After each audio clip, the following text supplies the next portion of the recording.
Your guests were just telling me they're very happy to be here all the way from Tashkent. Yes. You have several high-level officials, deputy ministers, in one place for 3 days. And the embassy is also promoting this as a very constructive engagement, a form of technical assistance they feel they're getting from Washington. Yes. Have you ever done such programs before? Is this the first time you're working with the Uzbek government? Well, this is a long gestating idea that was born at an event that I was at in Uzbekistan 2.5 years ago, where I was invited in my capacity as the director of a Center for Civil Society Studies at Johns Hopkins. We do research around the world on the civil society sector. I think people at the Nimfogo particularly learned about it and have been trying to get us to come to Uzbekistan for many years. And I did come, and I was very impressed. But I noticed that there were some issues that needed to be addressed, and we began to develop an agenda of activity, of which this was one. Other things that we would love to do would be to improve the basic data on civil society in the country, do training of civil society leaders to enable them really to function effectively. We have not been able to move on that entire agenda, but we certainly were eager to move on this one. Well, that sounds like an ambitious agenda, and we know that the Uzbek government welcomes such kind of engagement now more than ever, as we hear from them. Yes, and this was before the recent changes. The recent changes open up a whole new vista. And you went with the ratings issue for Uzbekistan, which is something that has gotten a lot of serious attention lately. As you know, earlier this year, President Mirziyoyev issued a decree where he essentially tasked specific agencies to specifically work on the improvement of Uzbekistan's standing in various kinds of ratings. Why ratings and investment? Why have you picked this one? Well, the fundamental reason is that ratings affect the ability to engage and secure foreign direct investment. Countries around the world don't have information about every country or every possibility in every country, and so the ratings are a kind of shorthand. It's a way for them to evaluate, at least on a basic empirical basis, whether it makes sense to invest. And in a sense, the ratings determine how much you have to potentially discount your profit estimates based on trouble that you're likely to find.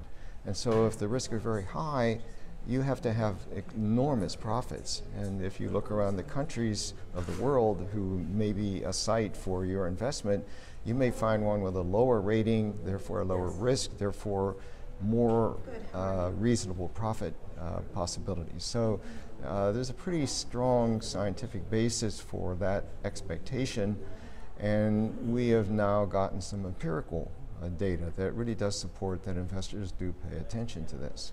So that's the general thematic of the conference. As an expert on civil society and as someone who has gotten to know a bit about Uzbekistan, for the last few years, what do you think would be the main challenge to overcome for the Uzbek government, for all these people who are gathered here, to improve the overall standing of the country? We zeroed in on one type of risk that is in existence around the world. And we invited economics ministry people to come, and we focused on a factor that is not the common one that they know about.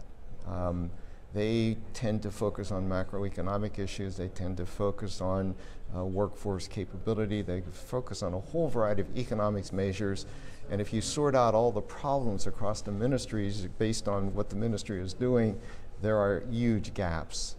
So what we discovered looking at the data is that when investors are asked about what really does influence your decision, both to come to a country and to stay in a country, because both of them are important, what ends up at the top are political risk factors. And there are many different definitions of them, but It's not the macroeconomic scene. It's not the the physical resources of the country. It's not the topography. It's not the access to transportation. It's political risk. Political risk has to do with the capability of the government, the certainty of investment behavior once you get into a country, what you can expect in terms of policy. Is the policy apparatus transparent? And then all the human rights issues that come along with all of that, and rule of law. These factors are not the ones that this group is typically focused on, but they're the ones that have the power. And therefore, if we can influence them to be aware more of these political risk factors, then I think that would be one of the most important things that could help this country attract foreign direct investment. And to help them understand that. Right. Hi, I'm Ashraf Tijaret. I'm Director of the Department of Foreign Economic Relations in the Ministry of Foreign Affairs. I'm Mustafa Furu, Deputy Head of the Academy of the Practical Agenda. Hi, my name is Norman Jimenez. I represent the Security Council Office. Или the Minister of Justice. I'm Uzbekistan of the Deputy Governor of New York. I'm Mustafa Kamilov, Director of Info.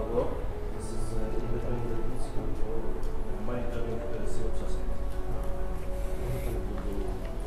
I'm also very happy to have the representatives of S&P, Freedom House, international financial institutions, and many others who are joining us in today's gathering.